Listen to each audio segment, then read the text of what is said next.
Staff Sergeant Riley Blackwood's hands trembled as she raised her rifle at Fort Carson's advanced training range. The same hands that had once eliminated enemy combatants with surgical precision in Afghanistan, now struggling to hit stationary targets under the watchful eyes of her peers. In 6 months, those same hands would eliminate 6 moving targets in just 6 seconds, silencing every critic who had ever doubted her abilities and proving that sometimes our greatest failures become the foundation for our most extraordinary triumphs. Before we jump back in, tell us where you're tuning in from. And if this story touches you, make sure you're subscribed, because tomorrow, I've saved something extra special for you. The Colorado morning air was crisp and thin at 6,000 feet elevation. But the sweat beading on Riley's forehead had nothing to do with the altitude. She adjusted her grip on the M4 carbine for the 4th time, trying to find that familiar comfort that had once made her one of the most reliable shooters in her combat unit. Around her, 20 other soldiers moved through their qualification course with practiced ease, their shots echoing across the mountain valley in steady, confident rhythms. Riley's first shot cracked through the morning air and missed the target completely. The second clipped the outer edge. By the 3rd attempt, she could feel the familiar weight of judgment settling on her shoulders like a heavy pack. The whispers started almost immediately.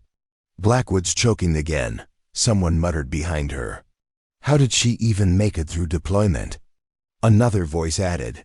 The comments cut deeper than they should have, mainly because Riley knew there was truth in them.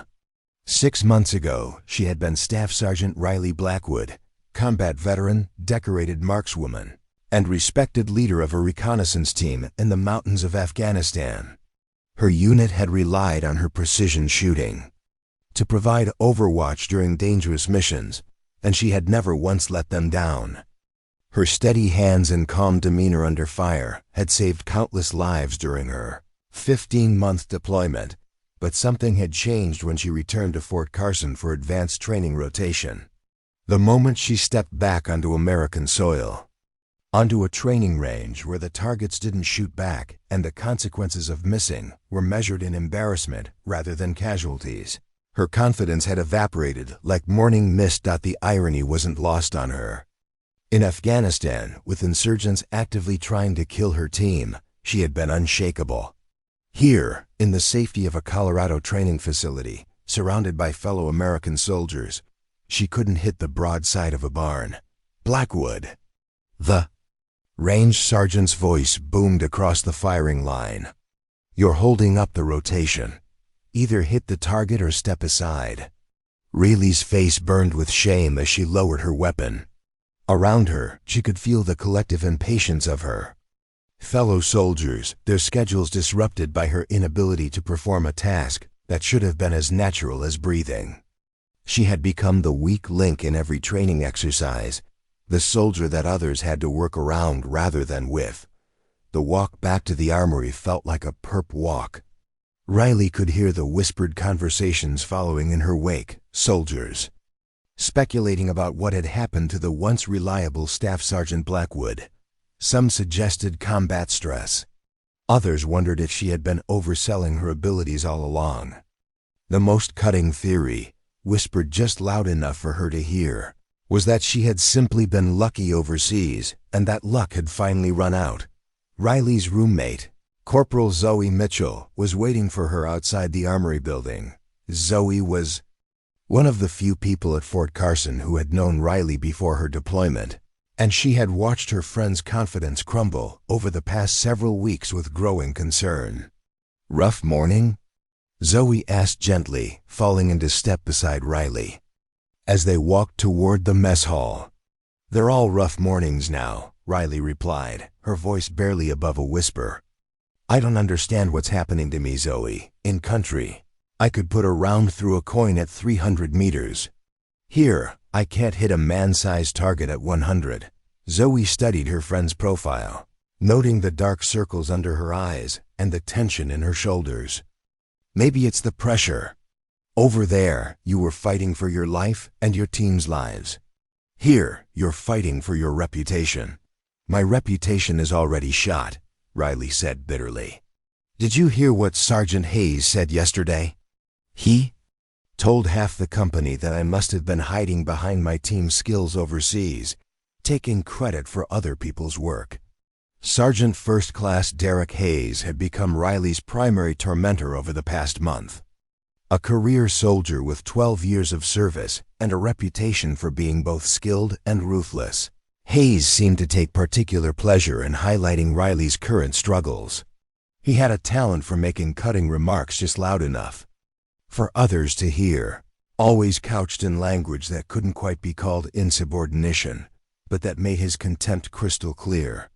Hayes is a bully, Zoe said firmly. He's threatened by you because he knows what you're capable of when you're on your game. But Riley wasn't so sure anymore. What if Hayes was right? What if her success in Afghanistan had been a fluke, a combination of adrenaline and circumstances that couldn't be replicated in the controlled environment of a training range? What if she really was just another soldier who had been in the right place at the right time, taken credit for luck and calling it skill? That afternoon, Riley found herself alone in the base library, surrounded by military manuals and tactical guides, searching for answers that seemed to elude her. She had always been a student of warfare, someone who approached combat with both instinct and intellect. But none of the books seemed to address her specific problem: how to reclaim abilities that she had once taken for granted.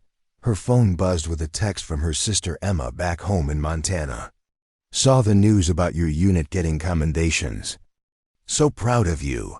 When are you coming home for visit? Riley stared at the message, feeling the weight of the disconnect between her sister's perception and her current reality. Emma still saw her as the decorated combat veteran, the big sister who had conquered her fears and achieved something extraordinary. The idea of explaining her current struggles, of admitting that she was failing at the very thing that had once defined her, felt impossible. Instead, she typed back a simple response: "Thanks. Still working on getting leave approved." As evening approached, Riley made her way to the mess hall, dreading the social minefield that dinner had become. She had taken to eating quickly and leaving early, unable to bear the conversations that died when she approached or the way other soldiers averted their eyes when she tried to join their discussions. Tonight was no different. She grabbed a tray and loaded it with food she had no appetite for, then found an empty table in the corner. She was halfway through picking at her mashed potatoes when she heard Derek Hayes' voice, carrying across the dining area. "I'm telling you, Blackwood's a liability," he was saying to a table full of soldiers. "Word is that command is considering reassigning her to administrative duties. Can't have someone who freezes under pressure representing the unit in advanced training." Riley's fork clenched in her hand. The worst part wasn't the humiliation, it was the growing suspicion that Hayes might be right. Maybe she was a liability. Maybe she did freeze under pressure. Maybe she didn't belong in the ranks of elite soldiers after all. But deep down, beneath the layers of self-doubt and damaged confidence, a small spark of the old Riley Blackwood still burned. The Riley who had volunteered for the most dangerous missions in Afghanistan. The Riley who had never backed down from a challenge, no matter how impossible it seemed. That spark whispered a dangerous question. What if, instead of running from the pressure, she learned to master it completely? What if she could prove not just that she belonged, but that she was capable of achieving something that would make all her current struggles seem like preparation for greatness? Little did she know that in 6 months, she would eliminate 6 targets in 6 seconds, a feat so extraordinary that it would become legend at Fort Carson and prove to everyone, including herself, that sometimes our greatest weakness can become our most powerful strength. The whispers had evolved into something far more sinister over the following 3 weeks. What had started as casual observations about Riley's poor marksmanship had transformed into a systematic campaign of undermining, orchestrated primarily by Sergeant First Class Derek Hayes, Riley discovered the true extent of the damage during what should have been a routine squad meeting when she overheard a conversation that made her blood run cold. I heard Blackwood couldn't even qualify on the pistol range yesterday, Corporal Martinez was saying to a group of soldiers outside the briefing room. Hayes says she's been struggling for months now, ever since she got back from deployment. Really? Another soldier replied with obvious surprise. I thought she was supposed to be some kind of sharpshooter over there. That's what we all thought. Martinez continued, lowering his voice but not quite enough. But Hayes says he's been keeping track of her scores, and they're consistently below standard. Makes you wonder what really happened in Afghanistan, you know? Riley felt her stomach drop. The conversation revealed two devastating truths. First, that Hayes had been systematically documenting her failures and sharing them with anyone who would listen. And second, that people were beginning to question not just her current abilities, but her entire military record. Over the past weeks, Hayes had been weaving a narrative that painted Riley's deployment success as either exaggerated or fraudulent. He had a talent for taking kernels of truth and twisting them into something far more damaging. He'd told people about the time she had taken an extra second to acquire a target during a simulated urban warfare exercise, describing it as freezing under pressure. He'd mentioned her cautious approach to a night training mission, characterizing her tactical prudence as inability to make quick decisions. The lies mixed with half-truths created a toxic story that spread through the unit like wildfire. By the time Riley heard about it, the damage was extensive. Soldiers who had once respected her began treating her with barely concealed skepticism. Squad leaders started assigning her to support roles rather than leadership positions. Even the junior enlisted soldiers who should have been looking up to her as a decorated NCO began questioning her authority. The worst incident occurred during a combined arms exercise the following Tuesday. Riley had been assigned to a reconnaissance team tasked with identifying enemy positions during a mock battle scenario. It should have been exactly the kind of mission where her experience would shine, but instead, it became another opportunity for Hayes to undermine her credibility. Team had been moving through a simulated village when Riley spotted movement in a second-story window. Following proper protocol, she had taken a moment to identify the target and confirm it was hostile before signaling the rest of the team. In a real combat situation, this careful approach would have prevented civilian casualties and ensured mission success. But Hayes, who was observing the exercise as a senior NCO, chose to interpret her caution differently. At the after-action review, he stood up in front of the entire company and delivered what sounded like constructive criticism, but carried a much more damaging message. Staff Sergeant Blackwood's performance during the reconnaissance phase showed hesitation at a critical moment, he announced, his voice carrying the authority of his rank and experience. In combat, that kind of delay could cost lives. We need leaders who can make split-second decisions under pressure. The room fell silent. Riley felt every eye turned toward her, waiting for her response. She knew she should defend herself, explain the tactical reasoning behind her actions, point out that careful target identification was exactly what had made her successful in Afghanistan. Instead, she found herself paralyzed by the weight of their stares, the accumulated pressure of weeks of undermining finally taking its toll. "Understood, Sergeant," was all she managed to say. After the meeting, Zoe found Riley sitting alone in the motor pool, staring at nothing with tears of frustration in her eyes. "That was complete bullshit, and everyone knows it," Zoe said, settling down beside her friend. "You made the right call in there. Hayes is just looking for ways to tear you down." "But what if he's right?" Riley replied, her voice barely above a whisper. "What if I am hesitating? What if I can't handle pressure anymore?" "Riley, listen to me," Zoe said firmly, grabbing her friend's shoulders and forcing her to make eye contact. "I've seen your deployment photos. I've read your commendation letters. I know what you accomplished over there. Derek Hayes is a career bureaucrat who's never seen real combat. He's intimidated by you, so he's trying to destroy your confidence. But Riley wasn't convinced.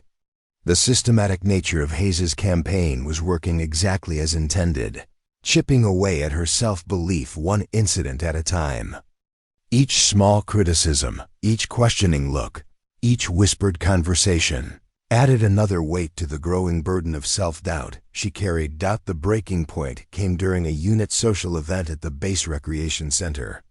Riley had been reluctant to attend, but Zoe had convinced her that hiding would only make things worse. They were sitting at a table near the back, trying to blend into the crowd, when Riley overheard a conversation at the bar that made her want to disappear entirely. I heard command is considering transferring Blackwood to a training unit, one soldier was saying to another. Somewhere she can't do any real damage. About time, his companion replied.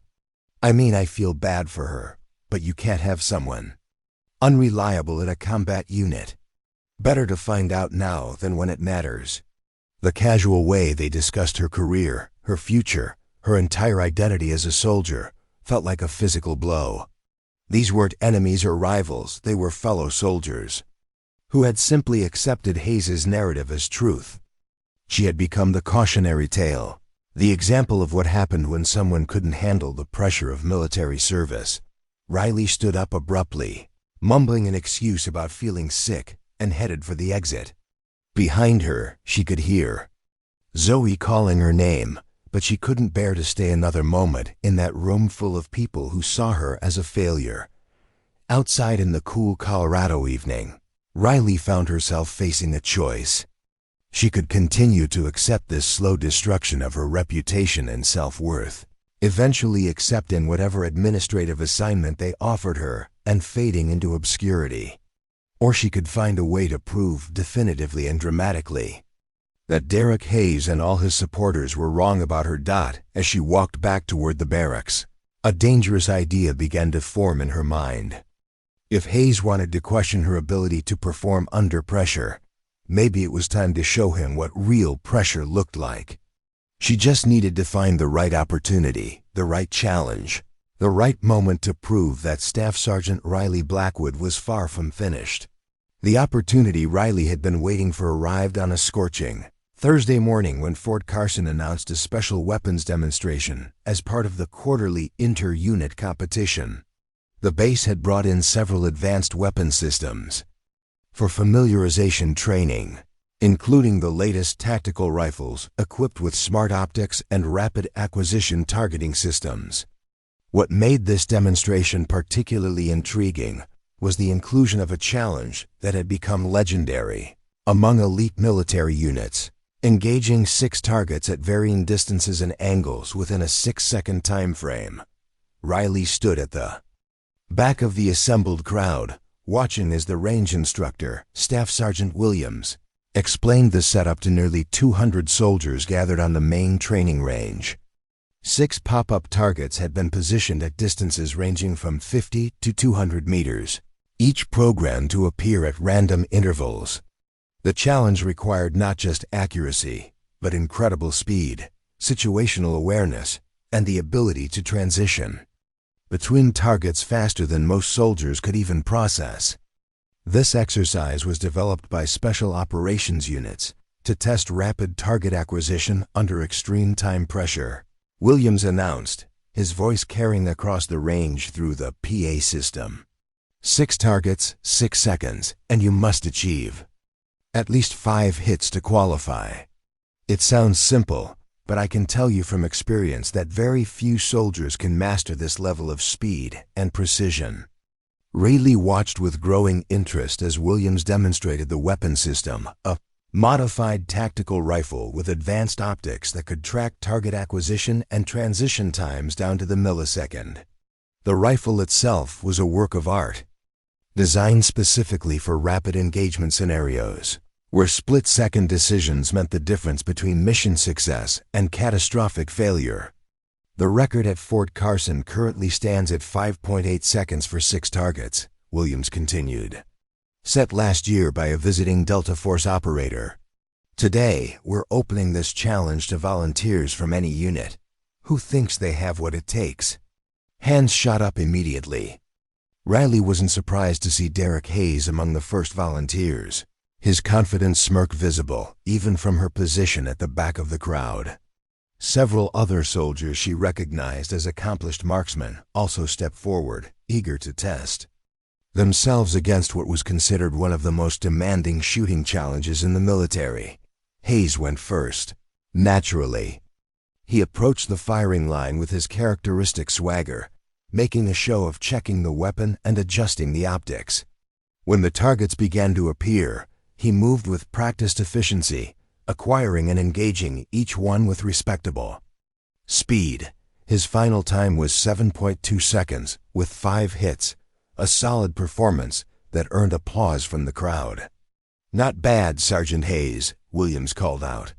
That puts you in the top 10% of attempts we've seen. Hayes beamed with satisfaction, making sure to catch Riley's eye across the crowd and offer her a mocking salute. The gesture was clearly intended to remind her of the gulf between his capabilities and her recent failures. The next several volunteers fared worse. Some managed to hit all 6 targets but exceeded the time limit. Others achieved impressive speed but missed critical shots. One soldier, clearly overwhelmed by the pressure of performing in front of such a large crowd, missed 4 of the 6 targets entirely and looked like he wanted to disappear into the ground.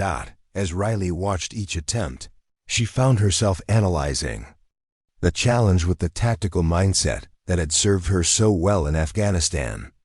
The key wasn't just speed or accuracy individually, it was the ability to maintain both while processing multiple variables simultaneously. Target priority, transition efficiency, breathing control, and most importantly, the mental discipline to perform under intense scrutiny.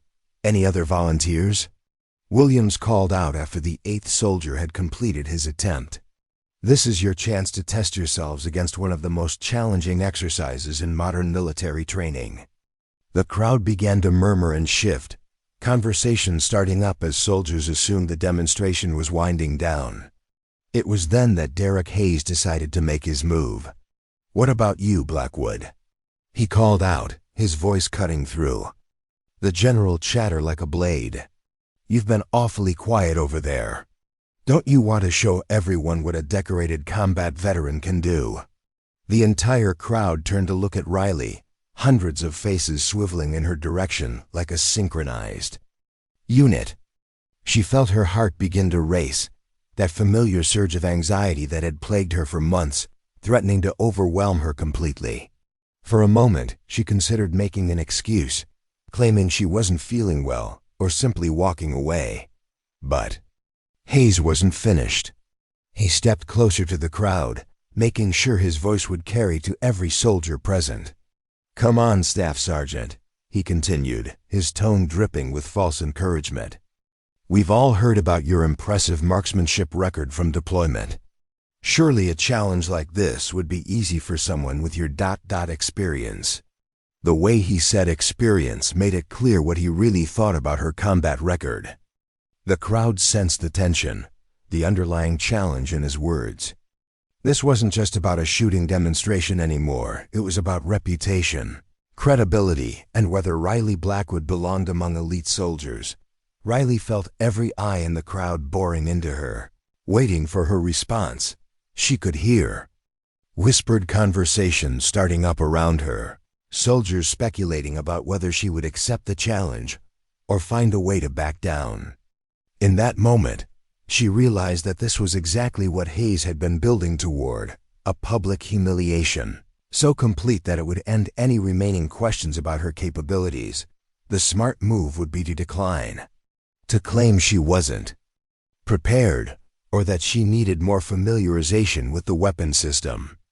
Any reasonable person would understand, and she could avoid another public failure that would cement her reputation as someone who couldn't perform under pressure. Instead, Riley heard herself speaking before her rational mind could stop her. I'll take the challenge, she said, her voice steady despite the hammering of her heart. "But I want to make it interesting." The crowd fell silent. Hayes raised an eyebrow, clearly not expecting this response. "Interesting how?" he asked, though Riley could see the anticipation in his eyes. He thought he was about to witness the final destruction of her credibility. Riley stepped forward, moving through the crowd until she stood face to face with Hayes in the center of the group. When she spoke, her voice carried to every corner of the range. "If I can complete this challenge 6 targets in 6 seconds, you publicly apologize for every lie you've spread about my service record and my abilities. You admit to the entire unit that you were wrong about me." Hayes's smirk widened. He thought he was being handed an easy victory. "And when you fail?" he asked. Riley met his gaze directly, drawing on reserves of confidence she wasn't sure she still possessed. "Then I'll request a transfer to administrative duties and admit that you were right about everything." The crowd erupted in excited chatter. Soldiers were already placing informal bets, discussing the odds, speculating about the outcome. But through it all, Riley felt a strange calm descending over her. She had just committed herself to the most public test of her abilities imaginable. There was no backing down now. "You've got yourself a deal, Blackwood," Hayes said, extending his hand with obvious satisfaction. "This should be entertaining." As they shook hands, Riley realized she had just bet her entire military career on her ability to do something she'd never attempted before, using a weapon she'd never fired, in front of an audience that expected her to fail spectacularly. But for the first time in months, instead of fear, she felt something else entirely: determination. Word of the wager between Riley and Hayes spread through Fort Carson like wildfire. By evening chow, every soldier on base knew about the challenge that would take place in exactly 4 weeks during the next scheduled demonstration. The betting pools had grown serious, with odds heavily favoring Hayes and most soldiers assuming they were about to witness the final humiliation of Staff Sergeant Riley Blackwood. Riley sat alone in the mess hall, picking at her dinner while trying to ignore the constant whispers and sideways glances from other soldiers. The reality of what she had committed to was beginning to sink in, and with it came a familiar wave of anxiety. She had 4 weeks to master a challenge that elite special operations soldiers practiced for months to achieve, using a weapon system she had never even held. "Mind if I sit down?" Riley looked up to see a man she recognized but had never spoken to directly. Master Gunnery Sergeant Samuel Rivera was a legend at Fort Carson, a career Marine with 26 years of service who had somehow ended up at an Army base as part of a joint training initiative. His reputation preceded him: 3 combat deployments, 2 Bronze Stars, and more importantly for Riley's current situation, he was widely regarded as one of the finest marksmen in the entire military. Rivera was in his late 40s, with graying temples and the kind of weathered face that spoke of decades spent in harsh environments. His eyes were sharp and intelligent, missing nothing as he studied Riley's expression. Unlike most of the senior NCOs at Fort Carson, he had never been part of the whisper campaigns about her abilities. In fact, Riley realized she had never heard him comment on any soldier's performance, positive or negative. "Of course, Master Sergeant," Riley said, gesturing to the empty chair across from her. Rivera settled into his seat with the fluid economy of motion that marked experienced soldiers. For a long moment, he said nothing, simply studying Riley's face with those penetrating eyes. "I saw what happened at the range today," he finally said, his voice low enough that surrounding tables couldn't overhear. "That was either very brave or very stupid. I'm still trying to figure out which." Riley felt heat rise in her cheeks. "Probably stupid, Master Sergeant. I'm beginning to realize I may have bitten off more than I can chew." "Maybe," Rivera agreed. "But I've been watching you for the past few months, Blackwood.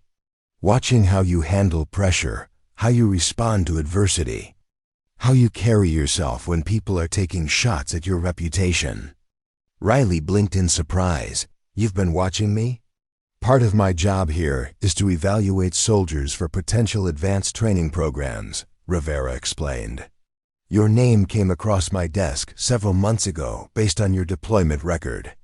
Impressive stuff, Bronze Star, multiple commendations for marksmanship under fire, consistent performance in high-stress situations. That was different, Riley said quietly. Over there, I knew what I was doing. Here I can't seem to hit anything. Rivera leaned forward slightly. Can I tell you something about pressure, Blackwood? There are two kinds. The first kind comes from external threats, enemy fire, life or death situations, mission-critical moments. Most soldiers can handle that because the stakes are clear and the adrenaline takes over. Riley nodded, remembering the crystal-clear focus she had felt during firefights in Afghanistan. The second kind is harder, Rivera continued. It comes from internal expectations, from knowing that people are watching and judging, from the fear of failure in front of your peers. That's the kind that destroys more military careers than enemy bullets ever will. So what's the solution? Riley asked, though she wasn't sure she wanted to hear the answer. Rivera was quiet for a moment, seeming to weigh his words carefully. That depends on what you really want, Blackwood. Do you want to prove Hayes wrong, or do you want to prove yourself right? I'm not sure I understand the difference. Proving Hayes wrong is about him, about showing him up, about getting revenge for the way he's treated you. That's reactive. It's fighting someone else's fight on their terms. Rivera paused, taking a sip of his coffee.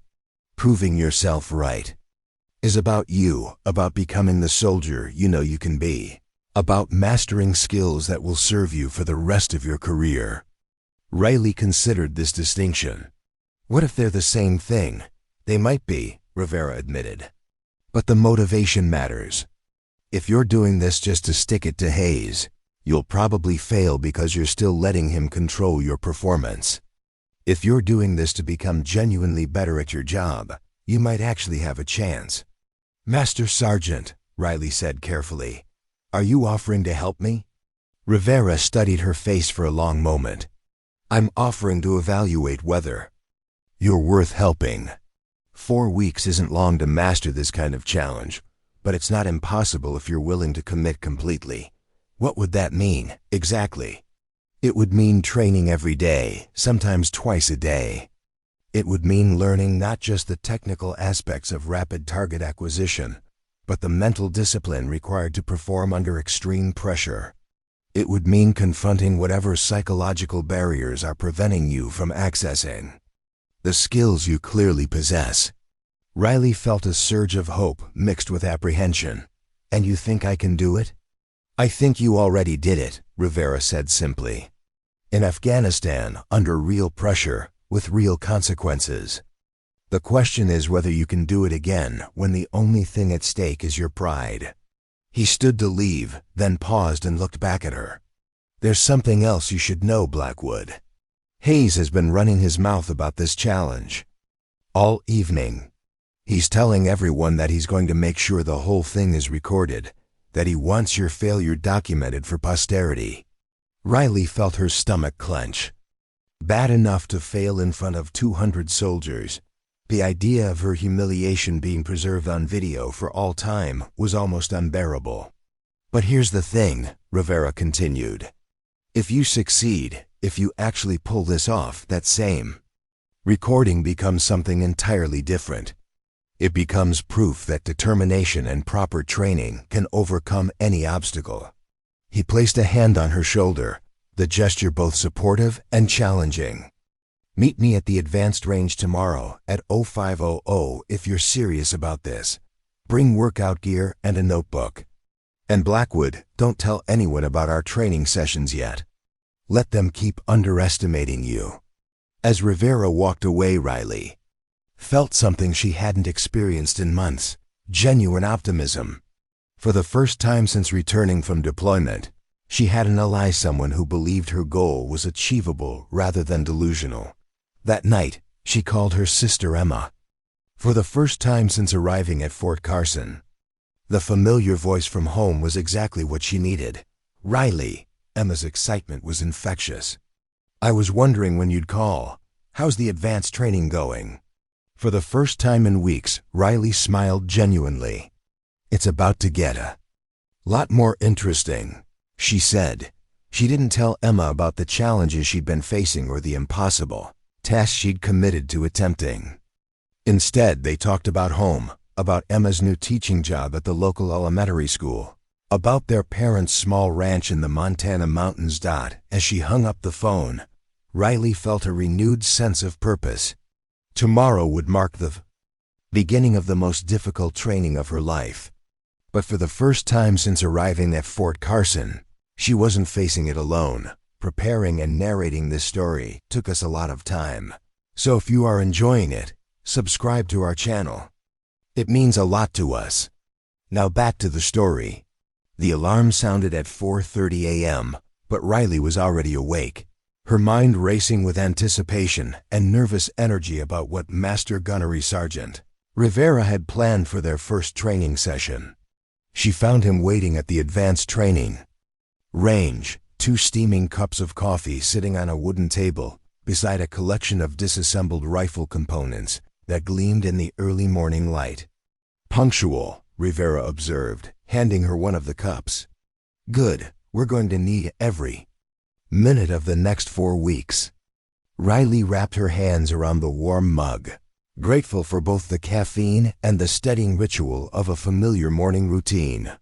The Colorado air was crisp at this altitude, and she could see her breath misting in the pre-dawn darkness.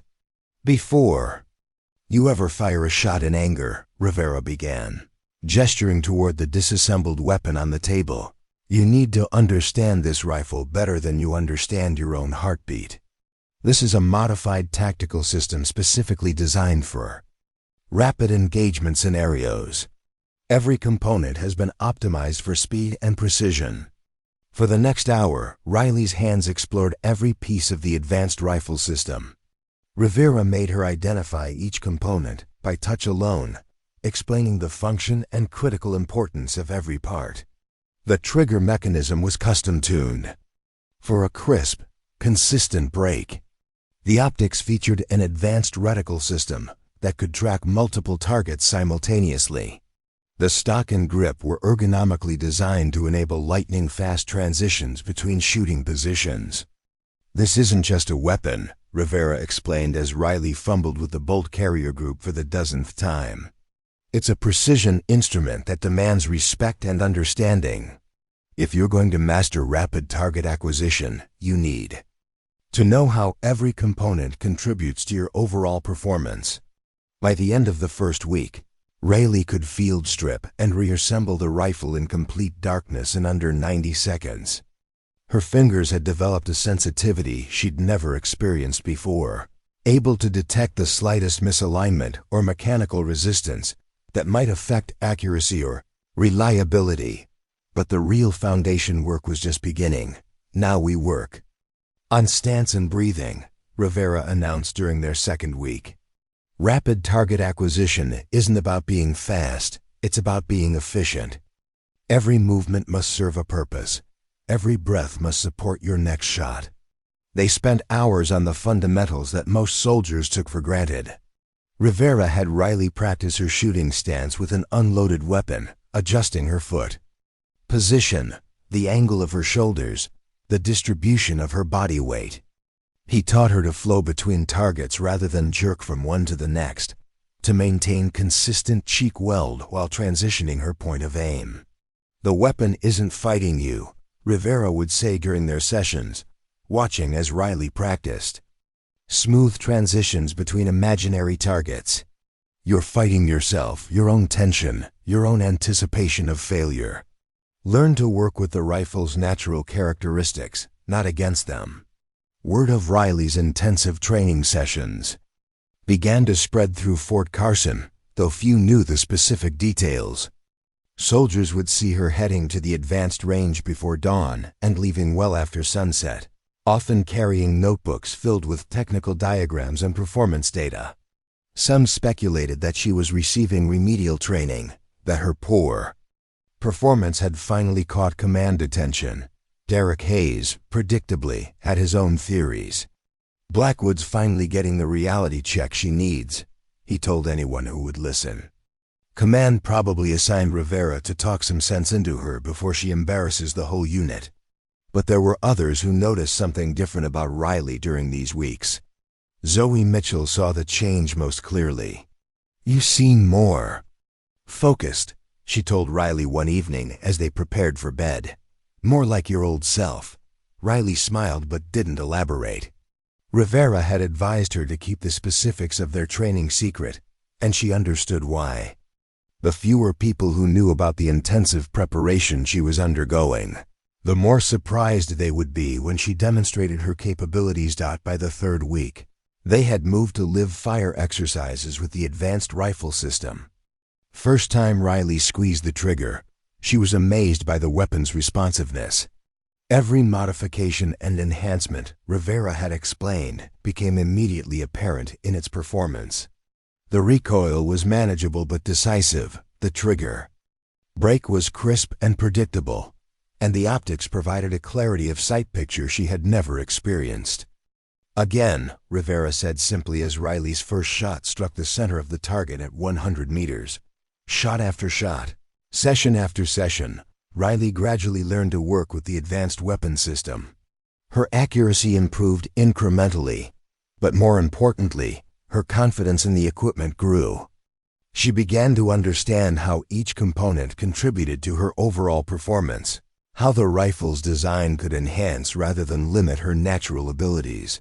The real breakthrough came during the fourth week when Rivera finally introduced the element that would make or break her upcoming demonstration: time pressure.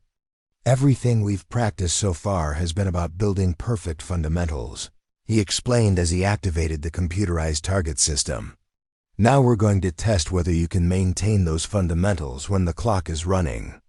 The first time the 6 targets appeared in rapid succession, Riley felt her heart rate spike immediately. The familiar anxiety she had been fighting for months threatened to overwhelm her as she tried to acquire and engage each target quickly enough to meet the 6-second requirement. Her first attempt took 11 seconds. The second was worse. "Stop," Rivera said firmly after her third failed attempt. "You're reverting to old patterns, letting the pressure make you rush instead of being efficient." Riley lowered the rifle, frustration evident on her face. "I don't understand what's happening. I can hit all 6 targets easily when there's no time limit, but the moment you start that clock, everything falls apart." Rivera nodded as if he had been expecting this exact reaction. "That's because you're still fighting the wrong enemy. You think the challenge is hitting 6 targets in 6 seconds. But the real challenge is maintaining your fundamentals when your brain is telling you to panic." He gestured for her to take a seat on the bench beside the firing line. "Tell me about your best shot in Afghanistan," he said quietly. "The one where everything came together perfectly." Riley thought for a moment, then described the particular engagement where she had eliminated an enemy sniper who was threatening her unit's advance. The shot had been at extreme range, under difficult conditions, with lives hanging in the balance. "How long did you take to make that shot?" Rivera asked. "I don't know exactly. Maybe 3 or 4 seconds to acquire the target and confirm the solution." "And were you thinking about time pressure?" Riley shook her head. "I was thinking about saving my team." Rivera smiled slightly. "Exactly. You weren't racing against a clock, you were flowing through a process you had trained for thousands of times. Your fundamentals were so solid that, even under extreme stress, your body knew what to do." He stood and gestured toward the firing line.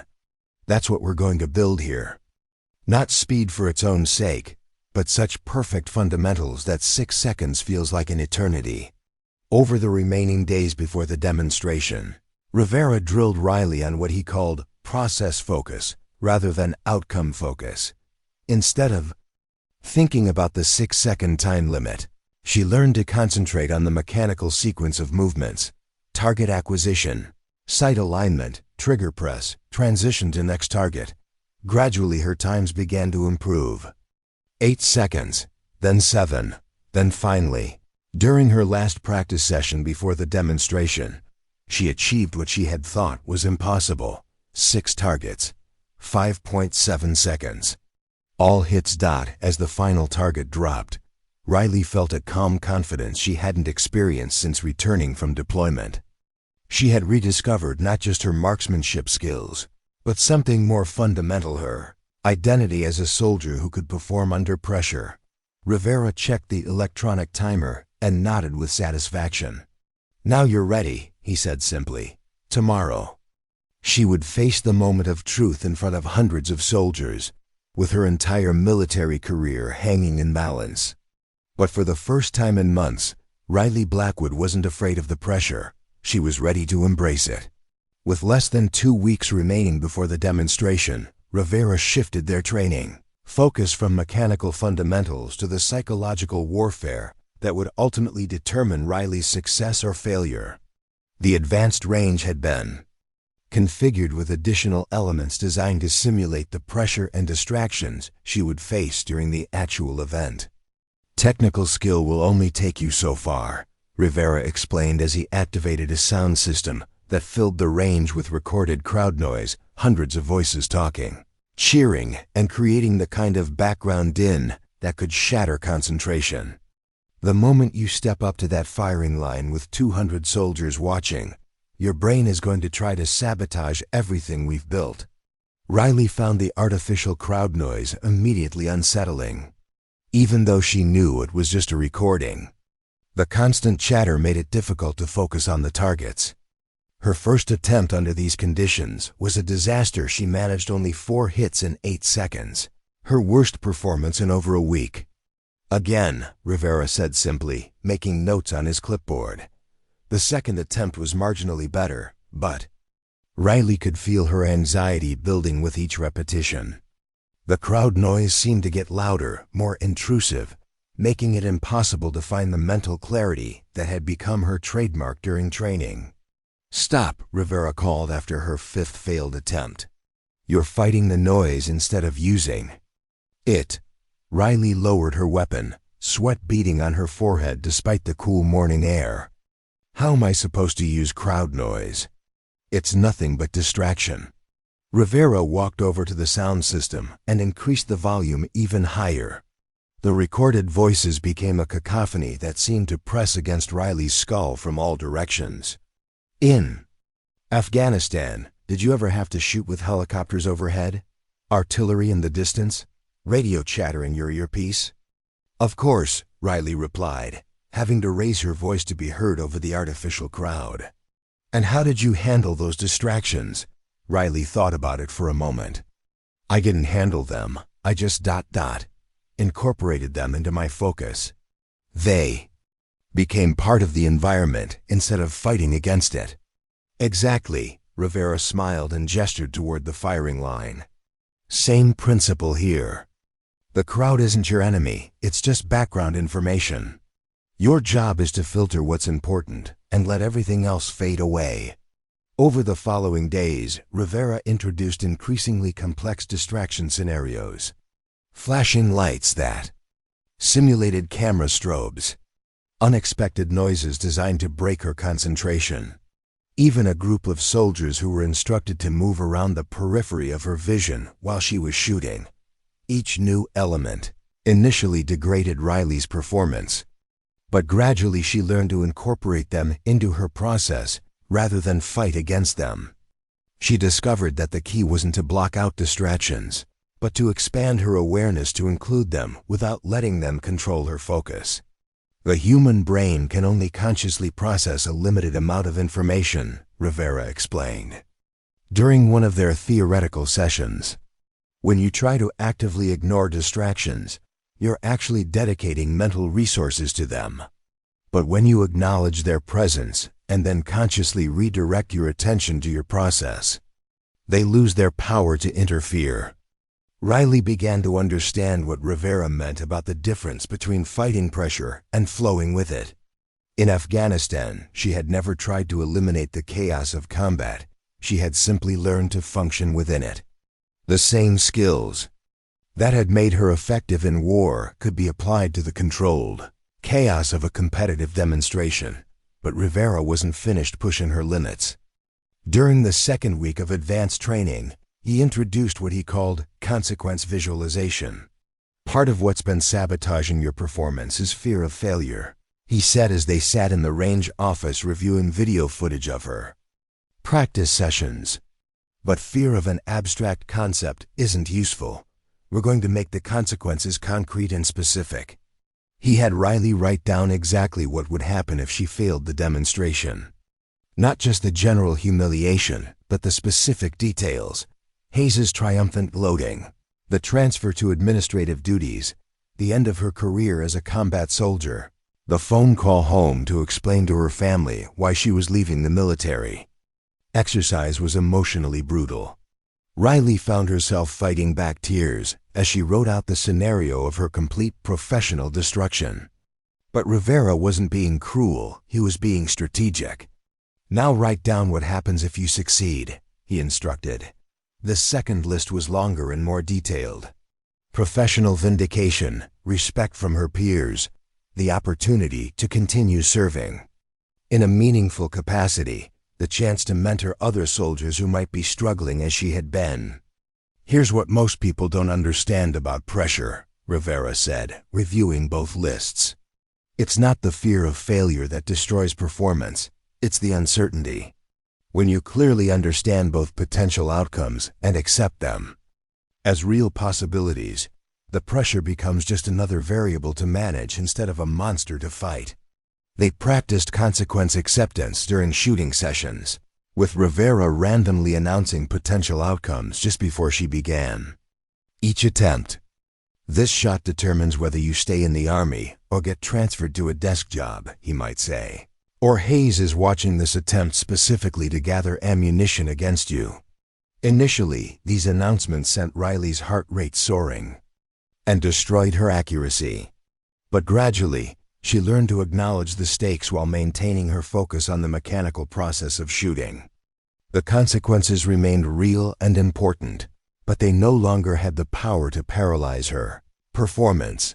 The breakthrough came during a particularly challenging session where Rivera had activated every distraction system simultaneously: crowd, noise, flashing lights, moving figures, and a detailed description of exactly how Hayes planned to humiliate her if she failed. Riley stepped up to the firing line, took 3 deep breaths, and began her sequence. Target 1, acquired and engaged, in 0.8 seconds. Target 2, 0.9 seconds. Target 3, 0.7 seconds. Target 4, 0.8 seconds. Target 5, 0.9 seconds. Target 6, 0.6 seconds. Total time, 5.7 seconds. 6 hits. When the last target dropped, the range fell silent except for the hum of the electronic systems. Rivera looked at his stopwatch then, at the target display, then back at Riley with something approaching amazement. How did that feel? He asked quietly. Riley considered the question. During the sequence, she had been aware of the noise, the lights, the movement around her, even Rivera's commentary about potential failure. But none of it had penetrated the focused calm that had settled over her as she worked through her shooting process. Like Afghanistan, she said finally. Like I was doing a job I know how to do. Rivera nodded with satisfaction. That's exactly right. You've stopped being Riley Blackwood, who's afraid of failure, and become Staff Sergeant Blackwood, who has a mission to complete. With 1 week remaining before the demonstration, Riley had not just regained her confidence, she had developed capabilities that exceeded anything she had possessed before her struggles began. She was no longer just a good soldier trying to prove herself. She had become a precision instrument, calibrated for performance under the most extreme pressure imaginable. The question now wasn't whether she could hit 6 targets in 6 seconds. The question was whether she could do it when it mattered most. With 1 week remaining before the demonstration, Rivera made a decision that initially seemed counterproductive. Instead of intensifying their training schedule, he reduced it dramatically. Riley found herself with only one practice session per day, and these were shorter and less intensive than what she had grown accustomed to over the past 3 weeks. "Master Sergeant," Riley said after their first abbreviated session, "shouldn't we be pushing harder now? The demonstration is only 6 days away." Rivera shook his head as he secured the advanced rifle system in its case. "Your technical skills are as good as they're going to get. Any more drilling at this point will just create fatigue and self-doubt. Now we focus on what happens between your ears." He led her to a quiet area overlooking the training range, where they could see the mountains rising in the distance. The view was spectacular, but Riley found it difficult to appreciate the scenery with the weight of the upcoming challenge pressing on her mind. "Tell me what you're thinking about when you're trying to fall asleep at night," Rivera said, settling onto a bench. Riley hesitated, then decided honesty was her best option. "Everything that could go wrong. Equipment malfunction, missing the first target and losing my timing, freezing up when I see all those faces watching me. Hayes recording my failure and showing it to everyone." "Natural responses," Rivera acknowledged, "but ultimately useless ones. You're spending mental energy on variables you can't control instead of focusing on what you can control." He pulled out a notebook and handed it to Riley. "I want you to write down your pre-shot routine. Every single step, from the moment you take your position on the firing line until you engage the first target." Riley wrote quickly, detailing the sequence she had practiced hundreds of times. Check weapon safety. Verify ammunition. Assume shooting. Stance. Conduct sight picture verification. Control breathing. Wait for target appearance. Begin engagement sequence. "Good," Rivera said, reviewing her notes. "Now I want you to memorize that routine so completely that you could perform it while unconscious. Because when you're standing in front of 200 soldiers with your career on the line, your conscious mind is going to be useless. You'll be operating purely on trained responses." Over the following days, they practiced what Rivera called mental rehearsal. Riley would sit quietly with her eyes closed while he guided her through visualization exercises that were so detailed they felt almost real. She would imagine walking to the firing line, feeling the weight of the rifle in her hands, hearing the crowd noise, seeing the targets appear. But these weren't just positive thinking exercises. Rivera made her visualize potential problems and her responses to them. What if her first shot missed? She would smoothly transition to the second target without losing timing. What if the crowd noise was louder than expected?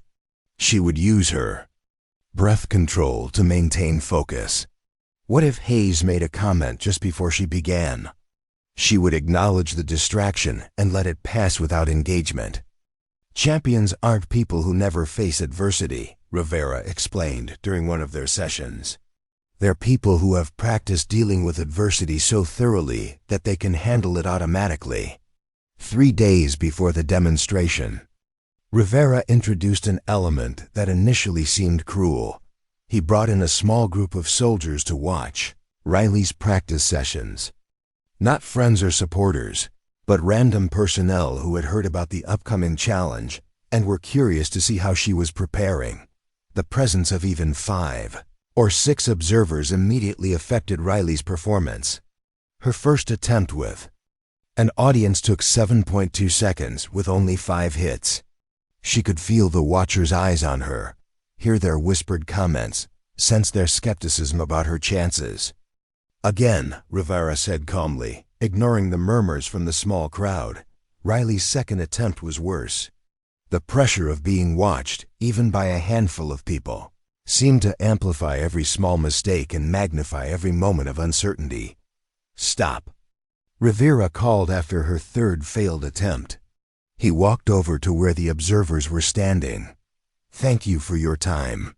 Please spread the word about what you saw here today." After the soldiers left, looking disappointed by the lackluster performance they had witnessed, Rivera turned back to Riley. How do you feel about them telling other people what they just saw? He asked. Riley felt her stomach clench. Terrible. They're going to tell everyone that I'm not ready, that Hayes is right about me. Good, Rivera said, surprising her. Because now you know exactly what you're fighting against. Not just Hayes, not just the challenge itself, but the assumption that you're going to fail. He gestured toward the targets that remained standing from her incomplete attempts.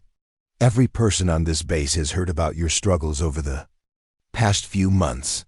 They've heard Hayes's version of your capabilities. They've seen you miss easy shots and struggle with basic qualifications. When you walk up to that firing line on demonstration day, 90% of them will be expecting to watch you fail. Riley felt the truth of his words settle over her like a weight. So how do I handle that? By remembering that their expectations have nothing to do with your capabilities, Rivera replied. You've hit 6 targets in under 6 seconds dozens of times over the past week. You've done it with distractions, with pressure, with people watching. The only difference on demonstration day will be the scale. They spent the final 2 days of preparation working on what Rivera called crowd management, techniques for maintaining focus when surrounded by hundreds of people. Riley learned to use peripheral vision to acknowledge the audience without allowing them to become a distraction. She practiced breathing techniques that would help her maintain physiological control even when her heart rate spiked from performance anxiety.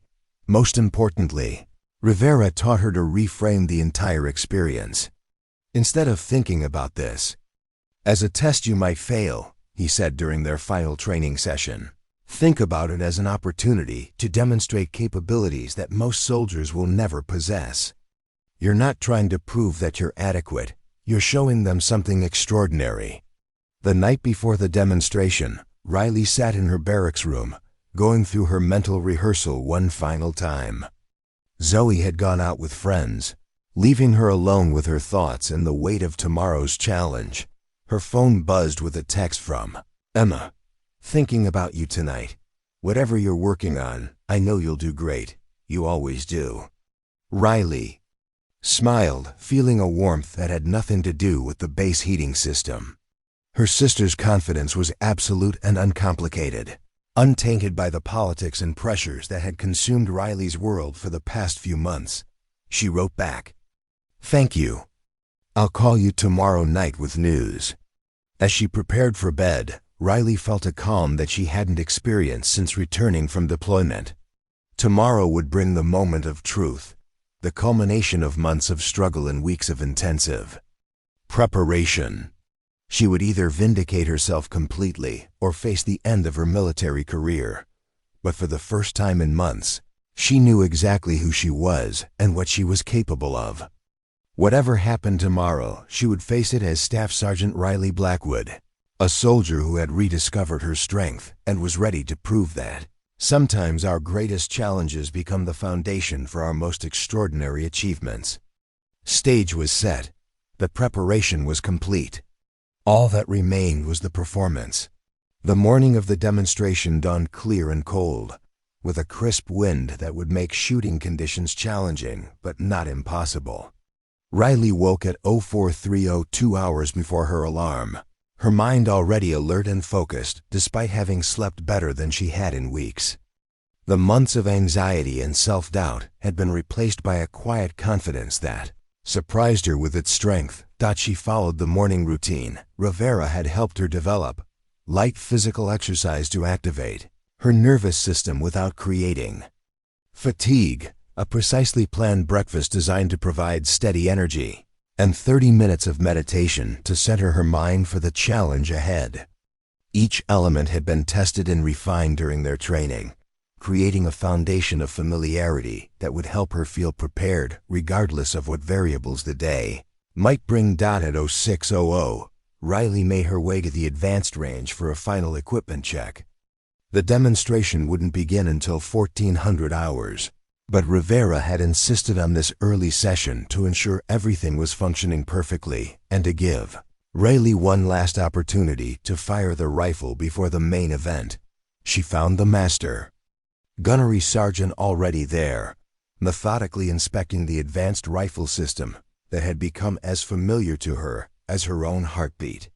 The weapon gleamed in the morning light, every component cleaned and calibrated to perfection. "How are you feeling?" Rivera asked without looking up from his inspection. "Ready," Riley replied, and meant it. The nervous energy that had plagued her for months was still present, but it felt different now, controlled and purposeful rather than chaotic and destructive. "Good. Remember, this morning session isn't about practice, it's about confirmation. You're going to fire exactly one sequence. Verify that everything is working correctly, and then we're done until this afternoon." Riley nodded, understanding the psychology behind the decision. Too much additional practice would create fatigue and self-doubt.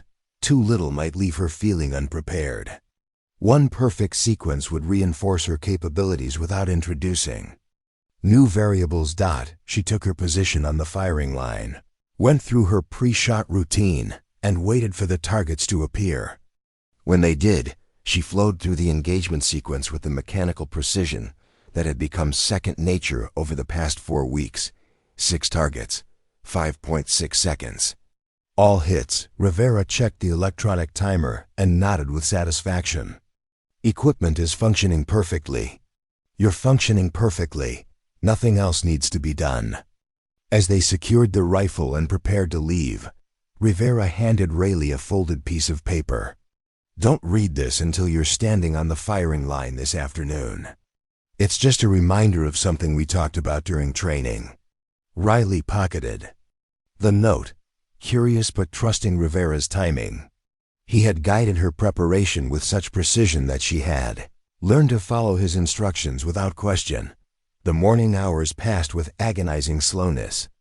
Riley tried to follow her normal routine administrative tasks, equipment maintenance, physical training, but found it impossible to concentrate on mundane activities when the afternoon would determine the entire trajectory of her military career.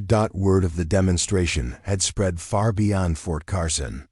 Riley learned from Zoe that local media would be present, drawn by the story of a struggling soldier attempting an almost impossible challenge. Military personnel from other bases had arranged to attend, turning what was supposed to be a routine demonstration into something approaching a major event. "There are already people setting up chairs and video equipment," Zoe reported after returning from the range area. "This thing has gotten huge, Riley. There must be 300 people planning to watch." Riley felt her stomach clench momentarily, then forced herself to use Rivera's reframing technique. 300 witnesses to her vindication, not her humiliation. 300 people who would see her accomplish something extraordinary. At 1,200 hours, Derek Hayes approached Riley in the mess hall. She was sitting alone, picking at a light lunch designed to provide energy without creating digestive issues during the demonstration. Hayes slid into the seat across from her, his expression uncharacteristically serious. "Blackwood," he said quietly, "I want you to know that I respect what you're attempting today. It takes guts to put yourself on the line like this." Riley studied his face, looking for signs of mockery or manipulation, but found only what appeared to be genuine acknowledgement. "Thank you, Sergeant," she replied carefully. Hayes leaned forward slightly. "But I also want you to know that I stand by everything I've said about your performance over the past few months. If you fail today, it'll just confirm what a lot of us already know." There it was, the conditional respect that would evaporate the moment she missed a target or exceeded the time limit. Hayes wasn't offering genuine support. He was positioning himself to claim credit for recognizing her limitations if she failed. "I understand," Riley said, her voice steady. "I guess we'll find out this afternoon who's been right about my capabilities." Hayes smiled, but there was no warmth in it. "Yes, we will. Should be interesting." After he left, Riley sat alone for several more minutes, processing the interaction. Months ago, Hayes's veiled threats and conditional acknowledgement would have sent her into a spiral of anxiety and self-doubt. Now they simply clarified what she already knew. Today wasn't just about hitting targets in a specific time frame. It was about proving that she belonged among soldiers who could perform under pressure. That at 1300 hours, Riley made her way to the demonstration area. The setup was more elaborate than she had expected. Bleacher-style seating had been erected for spectators, and a professional-grade sound system would allow the range officers to provide commentary for the crowd. Multiple cameras were positioned to capture the event from different angles, ensuring that whatever happened would be preserved and potentially broadcast far beyond Fort Carson. Riley found Rivera near the equipment staging area, his calm presence providing an anchor of stability in the growing chaos of preparation. "How's the crowd looking?" she asked, though she could already hear the growing murmur of conversations as people found their seats. "Enthusiastic," Rivera replied diplomatically. "Ready to see something they've never seen before. Any last-minute advice?" Rivera handed her the advanced rifle system, now prepared for its final test. "Trust your training. Trust your preparation. And remember that you've already succeeded in the most important way." Riley looked at him questioningly. 4 weeks ago, you were a soldier who doubted her own capabilities," Rivera explained. "Today, you're someone who has mastered one of the most challenging shooting disciplines in the military. Regardless of what happens in the next hour, that transformation is real and permanent." At 1350 hours, the range officer's voice crackled over the sound system. "Ladies and gentlemen, please take your seats. The demonstration will begin in 10 minutes. Riley closed her eyes and took 3 deep breaths, feeling the familiar calm settle over her like armor. In 10 minutes, she would either vindicate herself completely or face the end of her military career. But for the first time in months, she knew exactly who she was and what she was capable of. The months of struggle, the weeks of intensive training, the lifetime of preparation, everything had led to this moment. She was ready. At exactly 1400 hours, the range officer's voice boomed across Fort Carson's main demonstration area, where over 300 soldiers, officers, and civilians had gathered to witness what many believed would be either a spectacular vindication or a career-ending failure. "Ladies and gentlemen, welcome to today's advanced marksmanship demonstration. We have several exciting events planned, culminating in an attempt at one of the most challenging shooting disciplines in modern military training." Riley stood in the staging area, feeling the weight of hundreds of eyes that weren't yet focused on her, but soon would be. The crowd was larger than anything she had imagined. Bleachers packed with soldiers from multiple units, officers from base command, local media representatives with professional cameras, and even some civilians who had somehow gained access to witness the event. The first part of the demonstration featured standard competitions, rifle accuracy at various distances, pistol speed shooting, and team challenges. Riley watched from the sidelines, using the familiar rhythm of military competitions to center herself and maintain the calm focus that Rivera's training had developed. Derek Hayes performed well in the individual pistol competition, placing second overall with a time that earned enthusiastic applause from the crowd. As he left the firing line, he made sure to catch Riley's eye and offer her a confident smile that carried an unmistakable message. This is how a real soldier performs under pressure. Finally, after 45 minutes of preliminary events, the moment Riley had been preparing for arrived. "Ladies and gentlemen," the range officer announced, "we now come to our special demonstration. Staff Sergeant Riley Blackwood will attempt to engage 6 targets at varying distances and angles within a 6-second time frame using our advanced tactical rifle system. This is an extremely rare skill that requires months of specialized training and exceptional ability to perform under pressure." The crowd quieted as Riley walked toward the firing line, carrying the advanced rifle system that had become as familiar as her own hands over the past 4 weeks.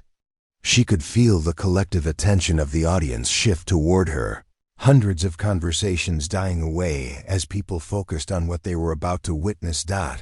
As she approached the shooting position, Riley caught sight of several faces in the crowd. Zoe Mitchell, offering an encouraging smile from the front row. Captain Rodriguez, watching with professional interest. A group of soldiers from her unit, their expressions ranging from hopeful to skeptical. And there, in a prominent position, where his reaction would be clearly visible, Derek Hayes, arms crossed and wearing an expression of barely concealed anticipation.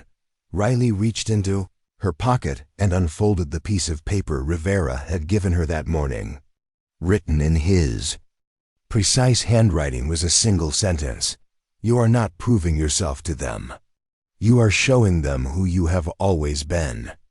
She smiled slightly, folded the note away, and stepped up to the firing line. The range officer provided final instructions to the crowd. The 6 targets will appear at random intervals once the sequence begins. Staff Sergeant Blackwood must engage all 6 within the time limit while maintaining acceptable accuracy standards. The current Fort Carson record stands at 5.8 seconds. Riley began her pre-shot routine, the mechanical sequence she had practiced hundreds of times. Check weapon safety. Verify ammunition count. Assume shooting stance. The familiar actions helped quiet the part of her mind that wanted to focus on the crowd. The cameras, the enormous stakes of what she was attempting. As she settled into her shooting position, the crowd noise faded to a barely audible murmur. Riley found herself in the zone of focused calm that had become her signature during training, aware of her surroundings, but not controlled by them. Alert to the challenge, but not overwhelmed by its magnitude. "Range is hot," the safety officer announced. "Shooter, you may engage when ready." Riley took 3 controlled breaths, feeling her heart rate settle into the steady rhythm that signaled optimal performance. Around the range, 6 target systems waited to present their challenges at distances from 50 to 200 meters, positioned at angles that would require rapid transitions and precise shot placement. She raised the rifle to her shoulder, settled her cheek against the stock, and activated the target sequence. The first target appeared at 100 meters, slightly left of center.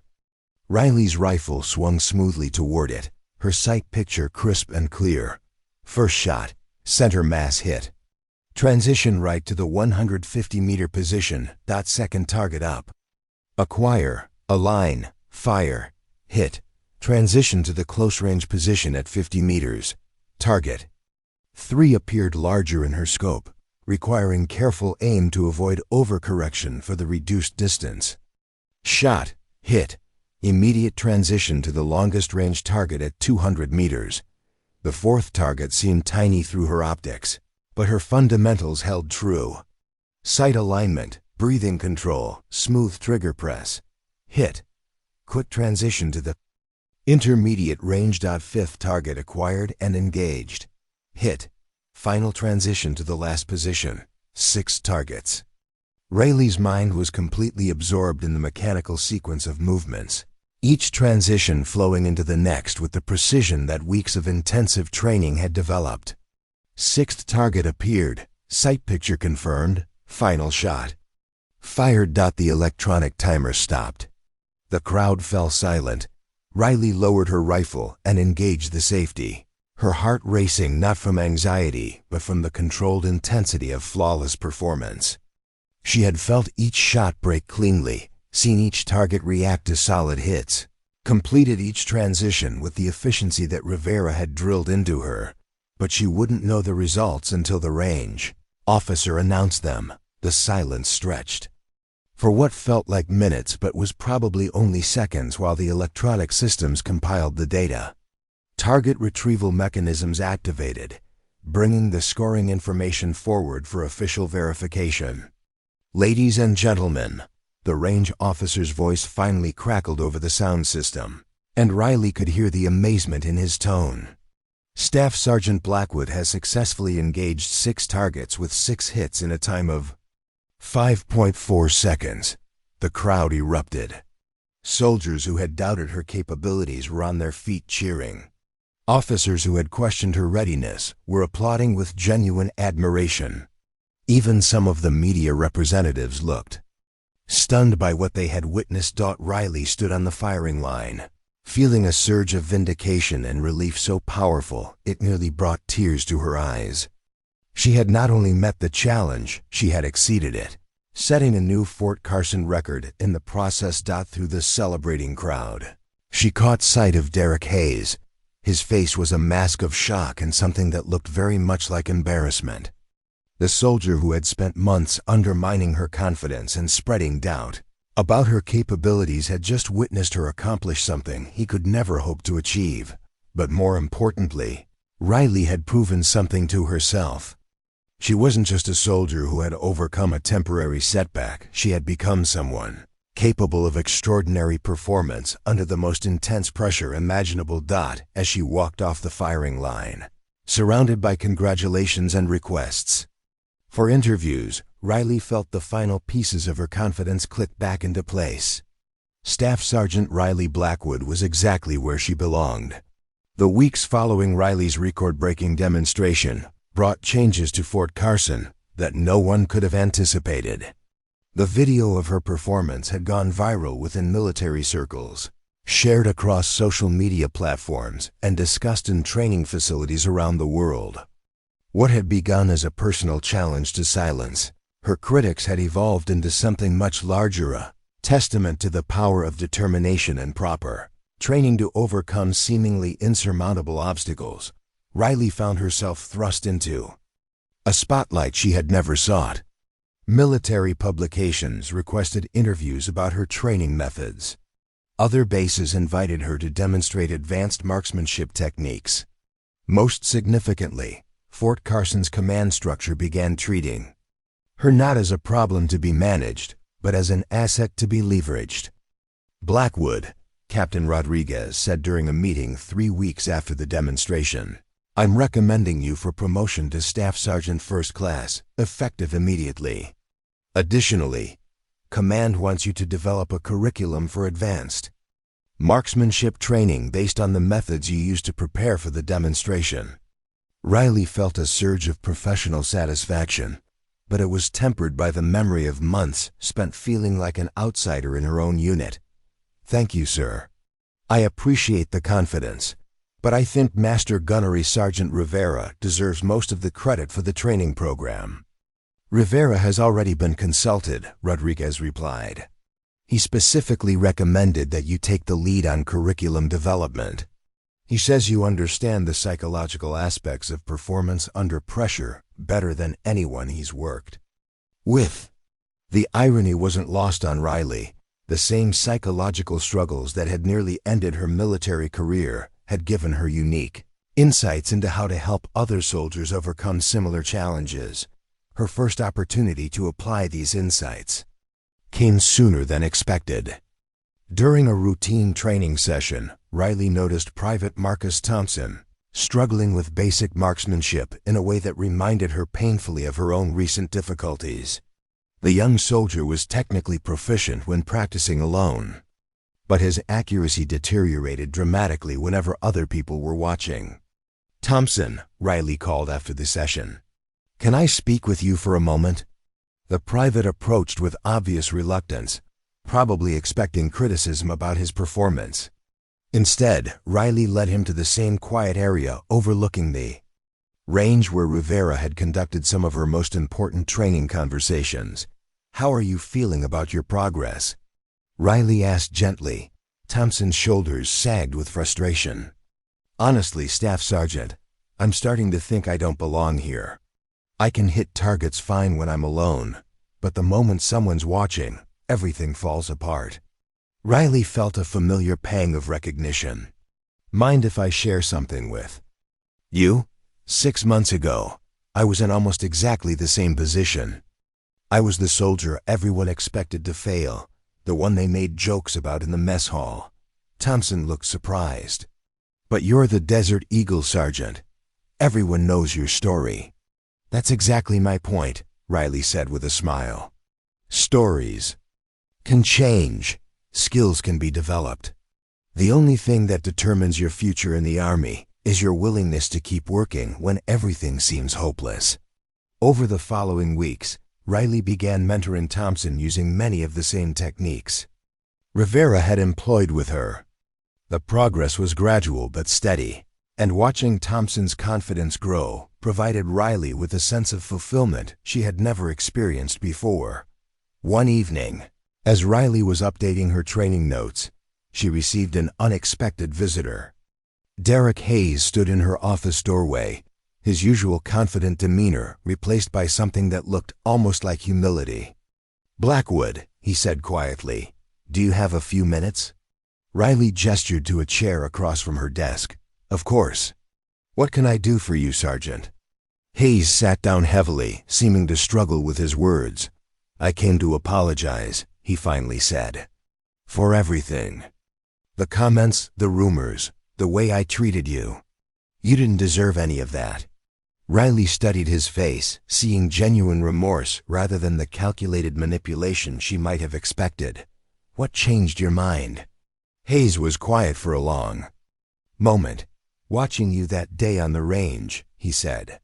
"Realizing that while I was busy tearing you down, you were building yourself up into something extraordinary. It made me take a hard look at the kind of soldier I was, the kind of person I was." He paused, then continued. "I've been transferred to a new unit. Fresh start. I wanted to make things right before I left." Riley felt a weight she hadn't realized she was carrying begin to lift. "I appreciate that, Hayes, and for what it's worth, I hope your fresh start goes well." As he stood to leave, Hayes turned back. "You know, Blackwood, I always thought the Army was about being the toughest, the strongest, the best shot.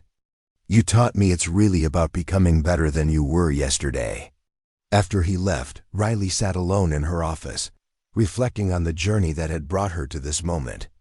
Her phone buzzed with a text from her sister Emma. "Saw the article about your training program in Army Times. Dad says to tell you he's proud of you."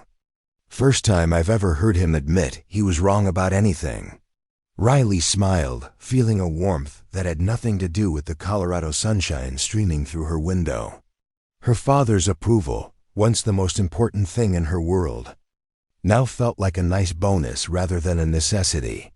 She had found something more valuable than external validation. She had found herself. A knock on her door interrupted her thoughts.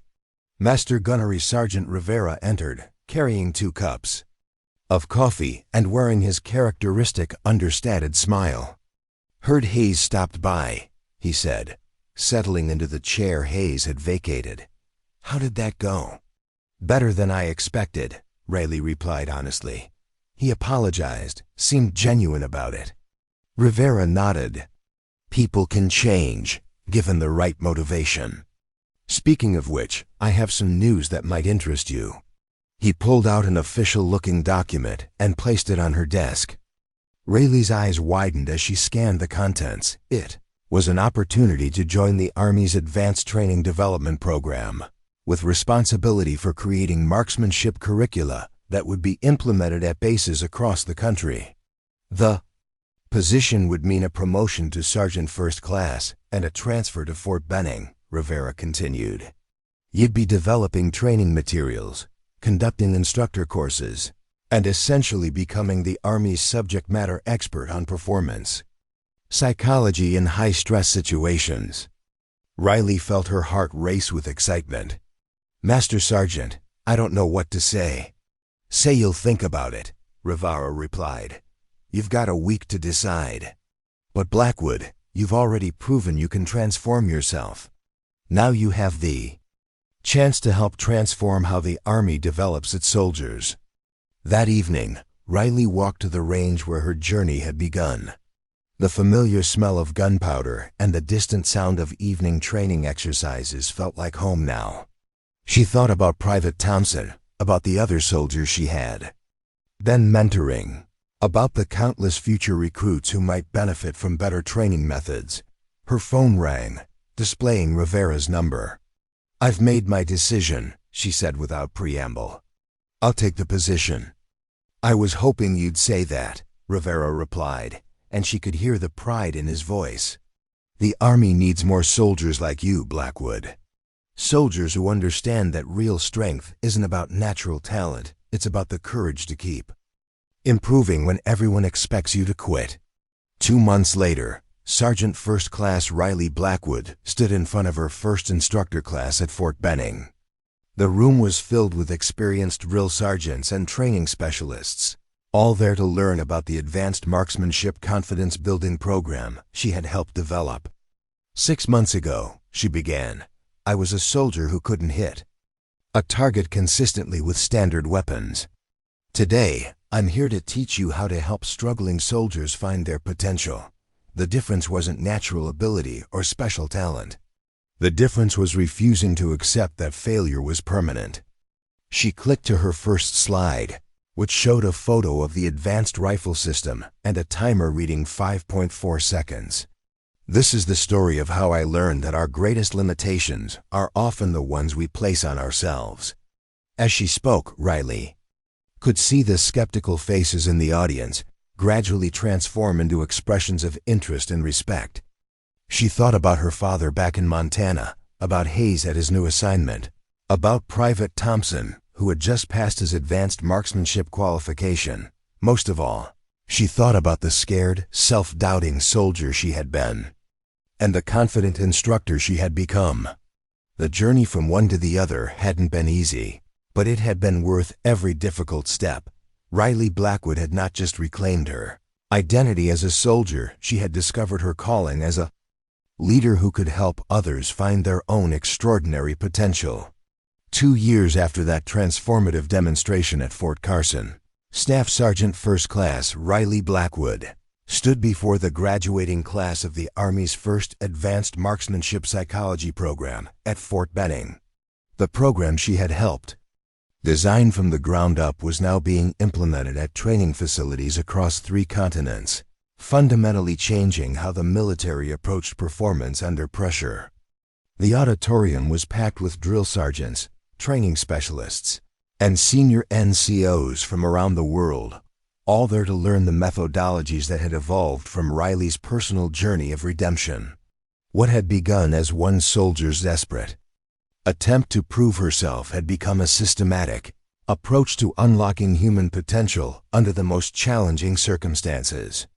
"Ladies and gentlemen," Riley began, her voice carrying the confidence that had been forged through months of struggle and triumph.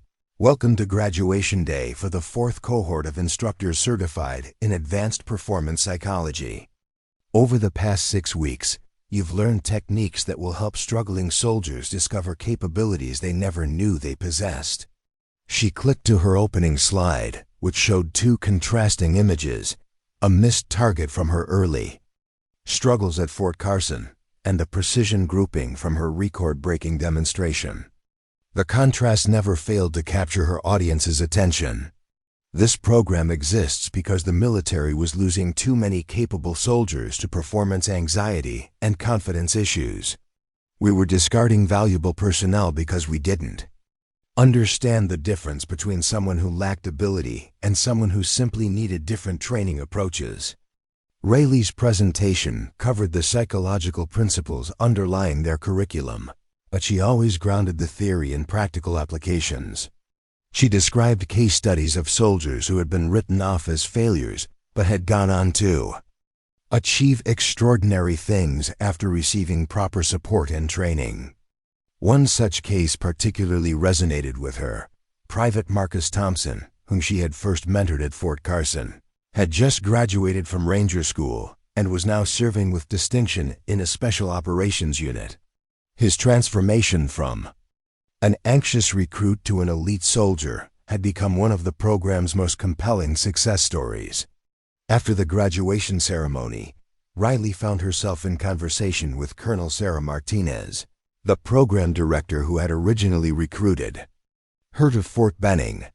"The feedback from the field continues to be exceptional," Martinez reported. "Bases implementing your methodologies are reporting 30% improvements in advanced marksmanship qualification rates, and significant reductions in training-related anxiety disorders. Riley felt a deep satisfaction hearing those numbers, knowing that each statistic represented a soldier whose career had been saved, whose potential had been unlocked through proper training and support. "There's something else I wanted to discuss with you," Martinez continued. "The Pentagon is expanding the program internationally. They want you to lead a team that will train instructors for our NATO allies. It would mean promotion to master sergeant and a significant increase in your sphere of influence." The opportunity was everything Riley could have hoped for professionally, but she found herself thinking about the individual soldiers who still needed help, the Marcus Thompsons, who were struggling in units that hadn't yet been exposed to their training methods. "Colonel, I'm honored by the opportunity," Riley said carefully, "but I'd like to propose something different. What if we created a mobile training unit that could deploy to bases where soldiers are struggling with performance issues? Instead of waiting for units to send people to us, we could bring the expertise directly to where it's needed most." Martinez raised an eyebrow with interest. "That's an ambitious proposal. You'd essentially be creating a specialized intervention team for psychological performance issues." "Exactly. We could identify struggling soldiers early, provide intensive support, and prevent the kind of confidence spiral that nearly ended my own career."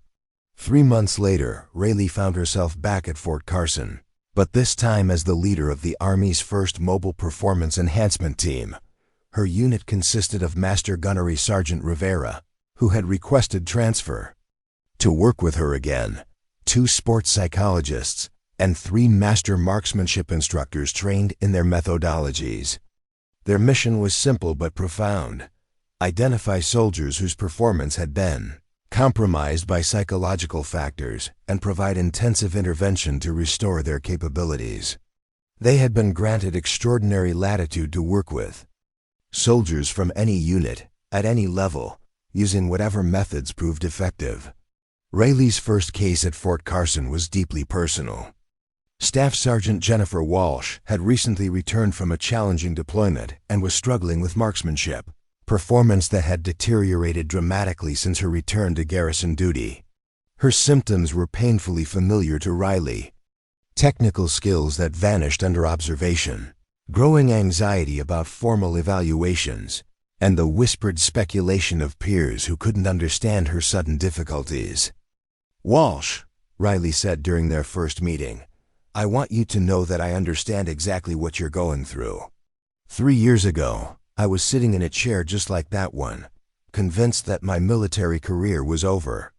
Over the following weeks, Riley applied every technique she had learned and developed, working with Walsh to rebuild both her skills and her confidence.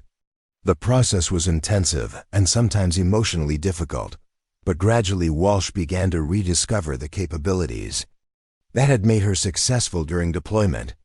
The breakthrough came during Walsh's 4th week of training, when she successfully completed the same 6-target challenge that had transformed Riley's career. The time wasn't record-breaking 6.1 seconds, but it represented something far more important: proof that her abilities were intact and that proper training could overcome psychological barriers. "How does it feel?" Riley asked as Walsh set down the rifle after her successful attempt. "Like I'm myself again," Walsh replied, tears of relief evident in her eyes. Riley understood exactly what she meant. It wasn't just about hitting targets or meeting time standards. It was about reclaiming an identity that had been lost to doubt and anxiety. That evening, Riley received a video call from her sister Emma, now married and teaching at a school in Montana.